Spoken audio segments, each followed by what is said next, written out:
গণ অভ্যুত্থানের 1 বছরে আমরা কি পেলাম, তরুণরা কি পেল, দেশ কতটুকু পরিবর্তন হলো। কারণ এই হিসাব নিকাশ না করে নিলে আমরা বুঝবো না আমাদের আগামীর দায়িত্বটা কি।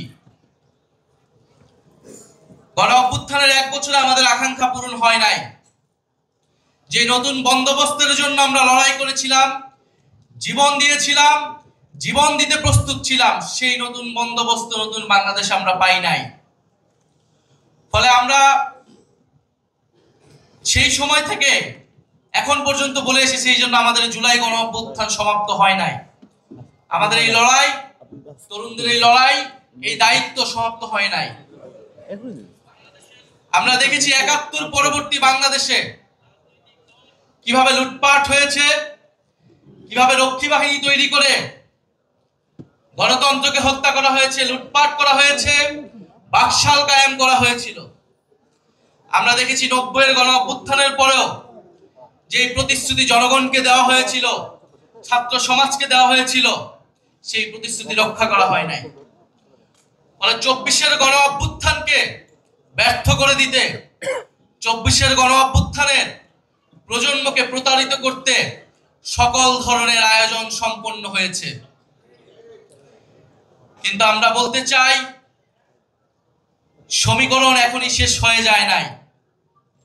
ফলে যারা এখনই সমীকরণ মিলায় ফেলছে, তারা ভুল পথে হাঁটছে। গণ অভ্যুত্থানের শক্তি, তারুণ্যের শক্তি এখনো রাজপথে আছে, এখনো মাঠে আছে। গত 1 বছর ছাড় দিয়েছি, জুলাই ঘোষণাপত্রে ছাড় দিয়েছি, জুলাই সনদে কোনো ছাড় হবে না।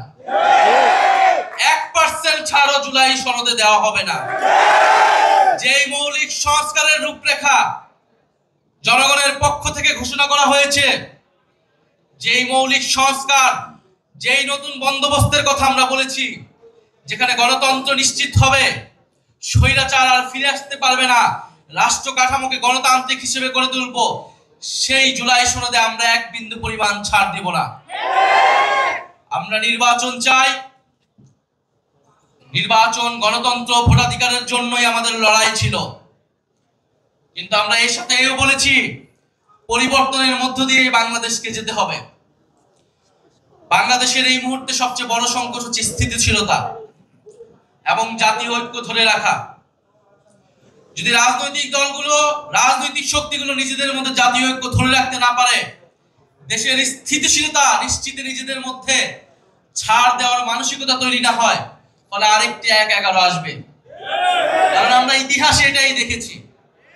আমরা মনে করি রাজনৈতিক সমস্যার সমাধান রাজনৈতিক দলগুলোকেই বসে করতে হবে এবং সেই সংস্কৃতি বাংলাদেশে কায়েম করতে হবে।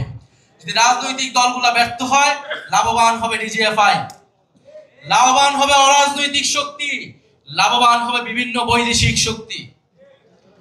আমরা গণ অভ্যুত্থানের ফলে যেই জাতীয় ঐক্যের স্বার্থে, বাংলাদেশের স্থিতিশীলতার স্বার্থে গত 1 বছর ধরে গণ অভ্যুত্থানের শক্তি, বৈষম্য বিরোধী শক্তি, জাতীয় নাগরিক পার্টি বারবার ছাড় দিয়ে গিয়েছে। কিন্তু ছাড় দিতে দিতে আমরা শেষ প্রান্তে এসেছি। আমরা এবার ছাড় দিব না। আমরা এবার আদায় করে নিব যে গণ অভ্যুত্থানের পরে নতুন বাংলাদেশের প্রতিশ্রুতি আমরা দিয়েছি, যে গণতন্ত্র প্রতিষ্ঠার, বৈষম্যহীন বাংলাদেশ প্রতিষ্ঠার প্রতিশ্রুতি দিয়েছি। অন্তর্বর্তী সরকার যে প্রতিশ্রুতি দিয়ে, যে শহীদের রক্তের উপর দিয়ে প্রতিষ্ঠিত হয়েছে, সেই প্রতিশ্রুতি আদায় না করে এই সরকার যেতে পারবে না।